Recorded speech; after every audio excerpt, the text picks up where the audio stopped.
And now Jim O'Hagan is with me to take a look at the life of someone who did a great deal for Belfast many decades ago. Last week, Walter, we spoke of a man, a very distinguished Irishman, Vir Foster, who has a very, very simple grave in the Belfast City Cemetery, completely unadorned. This week we are speaking of a much, much different type of man, an equally great Irishman, William J. Pirrie. Pirrie's grave is most elaborate. Tell me something about his origins and the work that he did. William J. Pirrie was born in the year 1847 in Canada. The Pirries had long been associated with the port of Belfast. Indeed, his grandfather, Captain William Pirrie, had opened the Victoria Channel in the year 1849. He was a harbour commissioner and a member of the Ballast Board. The young William James was brought back to Ireland as an infant after his father died, and he was brought up in County Down. At 15 years of age, he entered Harland and Wolff as an apprentice. He became a draftsman, works manager, and in 1874 he was taken in as a partner by none other than Sir Edward Harland. Later life, Harland made the quote, "Pirrie won his place by dint of merit alone." Now, as the years wore on, Harland began to take less and less of an interest in the firm. He was still the originator of the firm, he was still the man with the big ideas, but he began to take an interest very much in local and national politics. Wolff was the same, and Pirrie became chairman in 1895 on the death of Harland, and he became virtually the sole controller of the whole firm in 1904. The secret of success of Pirrie can be summed up on many fronts. First of all, this was a period when, if you like, the world economy took off. International trade boomed.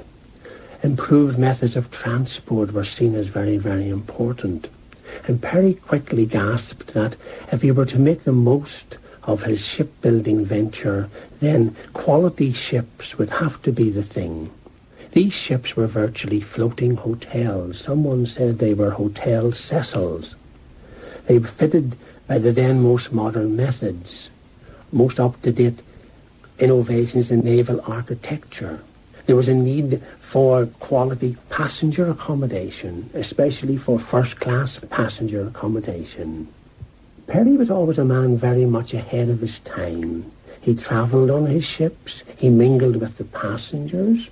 He was able to predict what trends in world shipping. He had many other interests as well as the building of ships.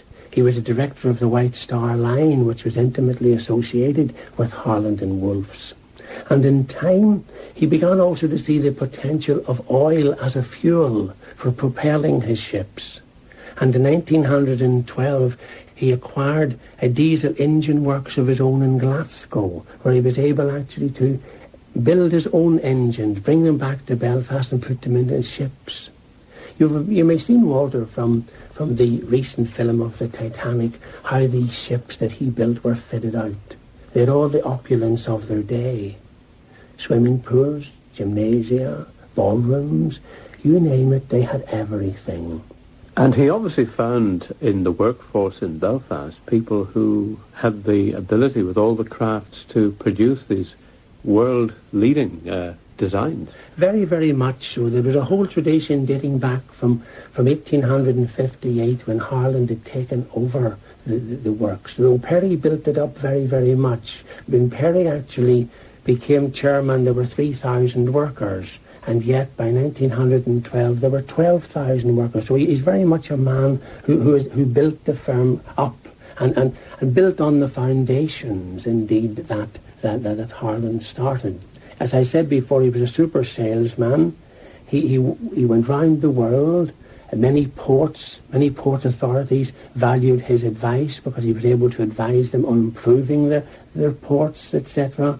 And again, He was a man who was associated with many of the leading financiers of his day, people like Pierpont Morgan, for instance. He made an association called the International Mercantile Marine with Morgan and Ballon in the early years of the century. This was one of the few things that wasn't a commercial success, but Pirrie doesn't seem to have been affected much by that. He went from strength to strength economically. Now, you mentioned the Titanic, and you also said that he liked to travel on his ships. One would wonder why it was that he wasn't on that fateful voyage.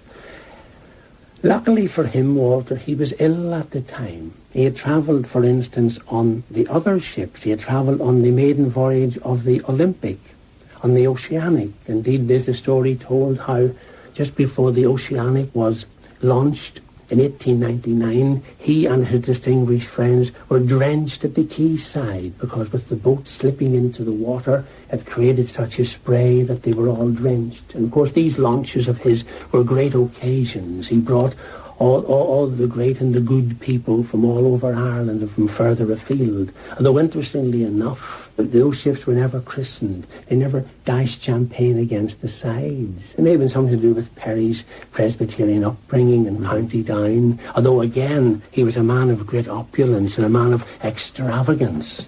And some of the houses that he owned were terrific places. For instance, he had a large house in Belfast, up near Belmont. There's still a Pirrie Road up there. He then bought in 1898, he bought the townhouse of the Marquess of Downshire in Belgravia Square in London. And in 1909 he bought Whitley Court in Surrey. This was the former home of Whittaker Wright, the famous financier who dramatically took cyanide in the dock when his fraudulent schemes were uncovered. Whittaker Wright, his house was a magnificent place. It was set in 2,800 acres. It boasted things like an observatory, an artificial lake above a glass hall, a ballroom. It was a wonderful place where Pirrie could entertain all the people of influence. Is it known how he felt then at the time of the Titanic? Because that was the crashing of all the hopes for the utmost in ship design. Well, he took it, Walter. He took it, personally he took it, emotionally he took it very, very badly.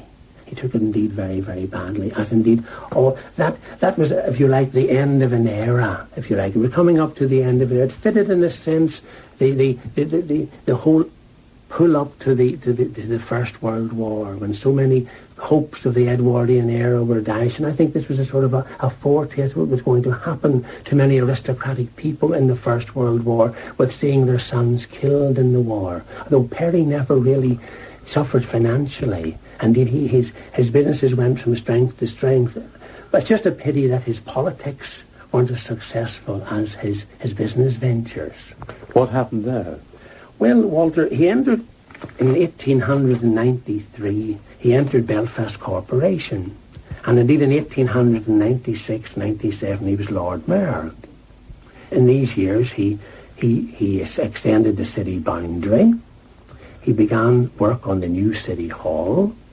And for these services he was made the first freeman of the city of Belfast and a Privy Councillor for Ireland. He also was very much instrumental in beginning the Royal Victoria Hospital, the new General Hospital in Belfast. And he and his wife indeed contributed some £15,000 of their own money into the scheme for the Royal. If you go down to the Royal today, I think you will still see a ward named after him and named after his wife along the main corridor. But something soured in these years with Pirrie and with unionism in particular, because in the 1902 general election he was hoping to get the unionist nomination for South Belfast. And indeed he was nominated by a few of his friends, but he didn't get the nomination. And some say this rankled with him very, very badly, and thereafter he turned to supporting the liberal cause in national politics. So much so that in the year 1906 we see him putting up his own brother-in-law as an independent candidate in West Belfast against Joseph Devlin, the Irish nationalist candidate. What happened there, of course, was infuriated unionists, because Devlin only won the seat by 16 votes. His brother-in-law, Carlisle, got something like only 145 votes. So you can see that if Carlisle hadn't been put up, then Devlin would probably have lost the seat and the Unionists would have gained the seat. And for these sort of endeavours, and because he was backing Liberal candidates all over Ulster with his money and influence, that when the Liberals were returned in 1906, they made him a baron and he became Baron Pirrie. And again in 1912, we see him chairing the famous meeting at Celtic Park, where the Unionist officials in Belfast would not allow the use of the Ulster Hall. This was the famous meeting at which Winston Churchill was locked out of the Ulster Hall. And they went to Celtic Park, and after the meeting at Celtic Park, they were booed and jeered right through the streets, back to the steamer in Belfast. They were booed and jeered. And some of his own workers were booing and jeering him. But yet with all this, he alone was a home ruler. Almost alone of all his great industrial contemporaries, a home ruler. And I don't really think that it was purely on pique alone that he deserted the Unionist side in these years. I think he was just a moderate man in politics who wanted to get on with doing best for his firm, for doing best for the Irish economy, for making money, if you like, making money. And he was a sort of man also who didn't like the protectionist politics of the Conservative governments in these years. And so he wanted an Ireland that was free and united and yet was within the British Empire. But not an Ireland where they would have the ability to put protectionist tariffs against foreign goods. How long did he remain then at the shipyard? He was in the shipyard, Walter, from 1862, when he was 15, until he died in 1924. And he died in 1924 again, not in Ireland. He wasn't born in Ireland, and he didn't die in Ireland because he was on a business trip to South America, and he died going through Panama in 1924. And again, when he was brought home to Belfast, by this time, of course, he had been somewhat reunited with his Unionist friends and brethren in Belfast. Partition had occurred. He had accepted a seat in the new Northern Ireland Senate. And in 1921, he had been made a Viscount at the time that the King George V came to open the Northern Ireland Parliament. So he was a man curious enough, able to ride the ebb and flow of life. He did it with the Titanic. He was able to ride the ebb and flow. And he died a much honoured man by his Unionist contemporaries. Would there have been a very big funeral for him? Oh, extremely so, extremely so. Again, the contrast with poor Vere Foster last week is striking. The great and the good came. It was one of the funerals that the Falls Road had never seen the like of before. Everyone of importance came up the road for it.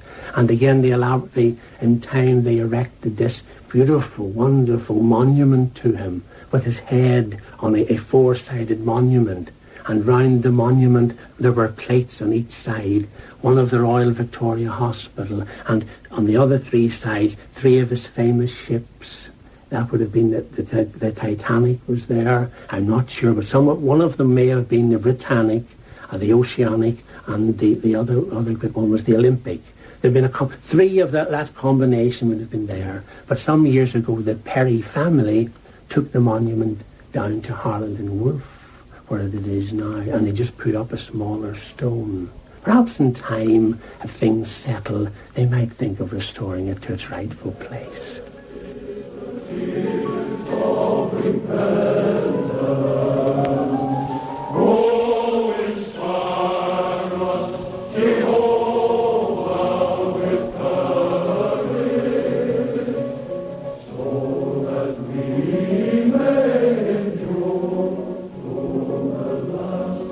So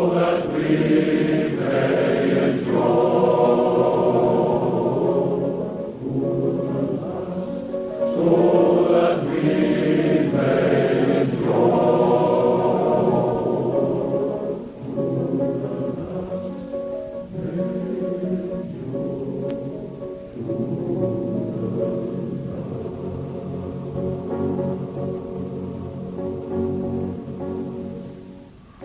The combined Queen's Island Victoria and Harlandic male voice choirs with Speed Your Journey. And Jim O'Hagan will recall another song. 1999 Ulster Drama Festival is in the lyrics